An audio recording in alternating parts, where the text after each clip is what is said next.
Okay, what's going on? Welcome back to the Ovens Garage.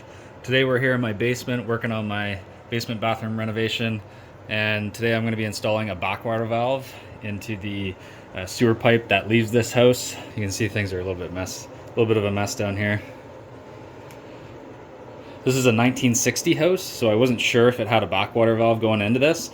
There was a bathroom in here that was renovated probably in about the 1970s. When they installed it, they used cast iron pipe, and this P-trap on the shower was leaking. So after I dug into that, I was thinking, oh, I don't know if this house has a backwater valve, so I decided to dig back to the main.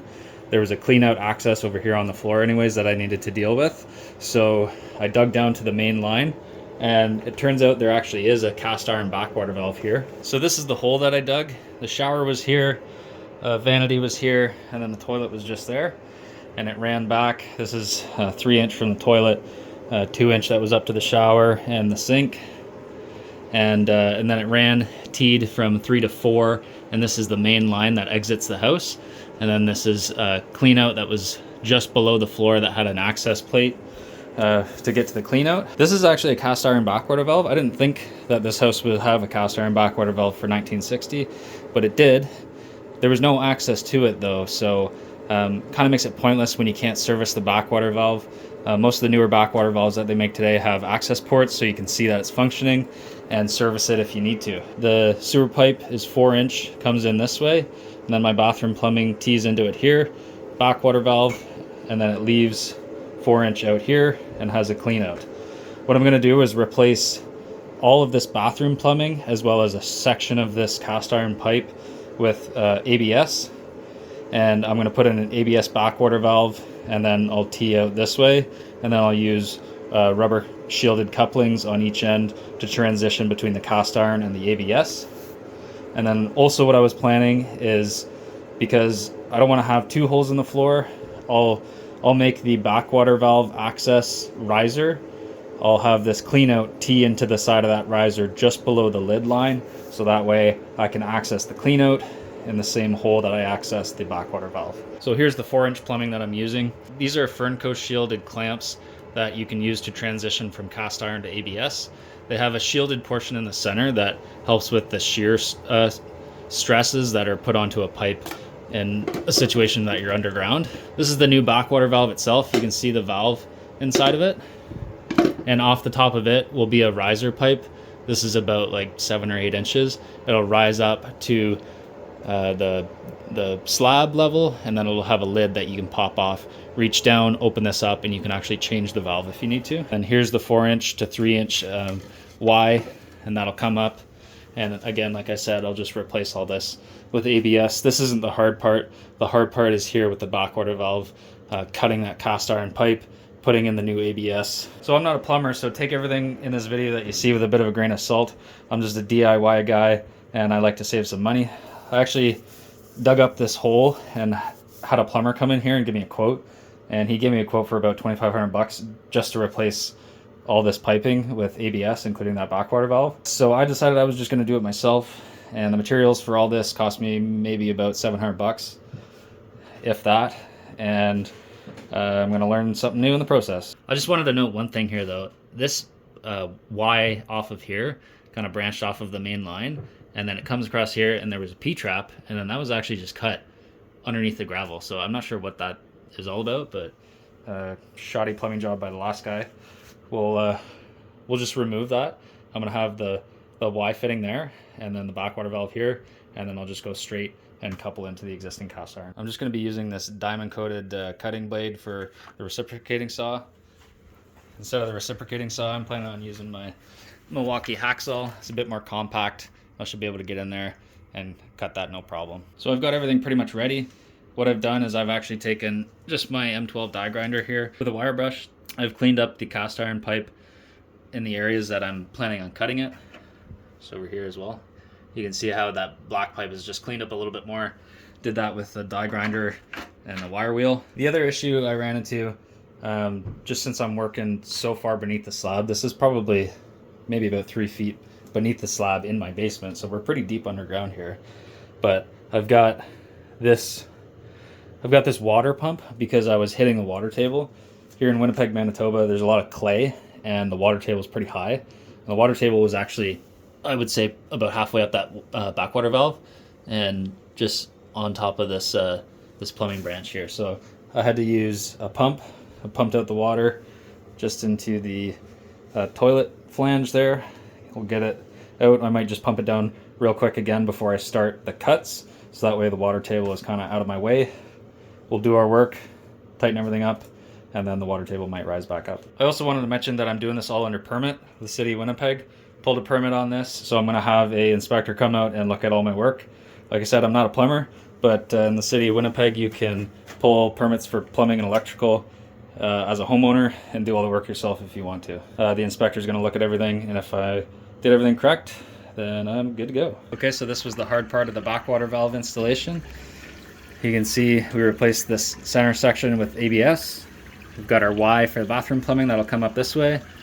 Our Fernco clamps on the end, and then the backwater valve in the center here. We've just got the tap on right now, testing it out to see how the backwater valve works. And you can see how it works. Just opens right up when you have flow, and then it'll prevent stuff from coming back this way if there was flow to come back that way. And serviceable from the top. Okay, so I finished the rough-in plumbing for the bathroom and the backwater valve installation.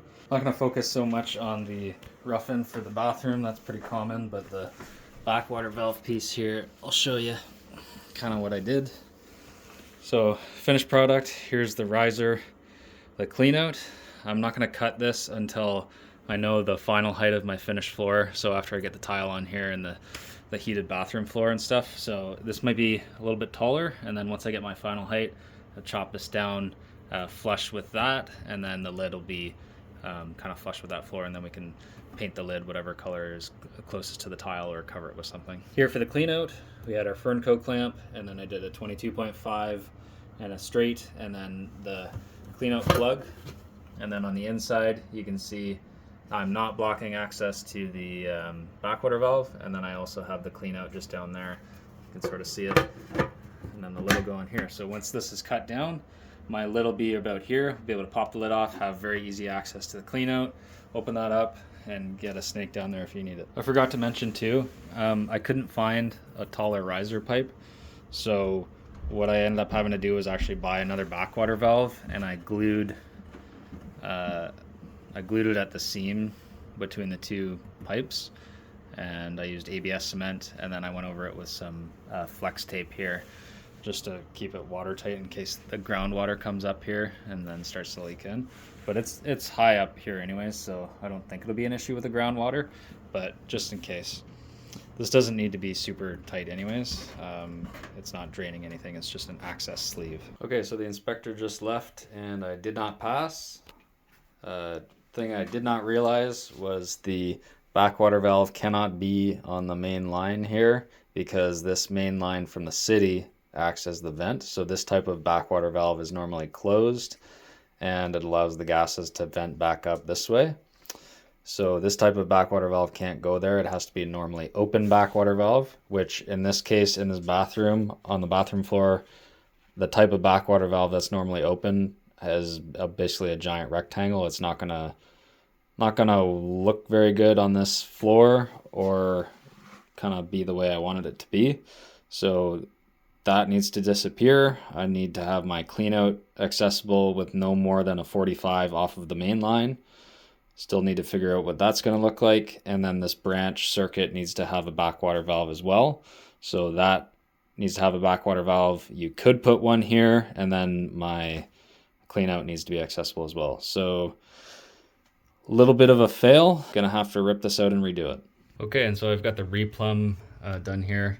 I ended up just plugging the original clean out because it would have been inside where my shower base is going to be. That's where the curb's going to be, so I needed my clean out to be outside of the shower. I asked the inspector if this would be acceptable. Apparently you're only allowed to have 45 degrees, no more than 45 degrees off of the main exit line for your clean out. So in this case that would be 45 plus another 45. But I needed some way to have a clean flush clean out access on the bathroom floor.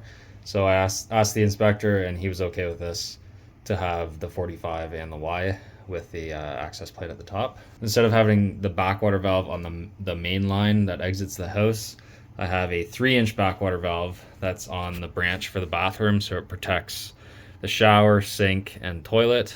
The only thing with this setup, obviously, is the whole house is not protected. So my next lowest point is the mechanical room floor drain over here.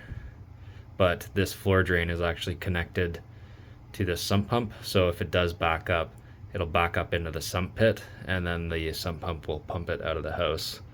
All the poo water, I guess, if it backs up into the house. And then the next highest point would be my laundry room sink and wash machine drain, which are a few feet higher than this point. Chances are those are not going to back up. This would back up first and pump it out. So, you know, I feel relatively safe overall that this basement's not going to flood with these protection methods in place now. So we'll get the inspector back here in a couple days, see if he gives me a pass this time, and then we can finally fill this stupid hole in the bathroom floor. Okay, so a re-inspection was just done on this plumbing, and we got a pass to fill the hole now. I ended up capping this permanently on the old Y. That'll get buried. Here's the new Y, and 45 up to the clean out.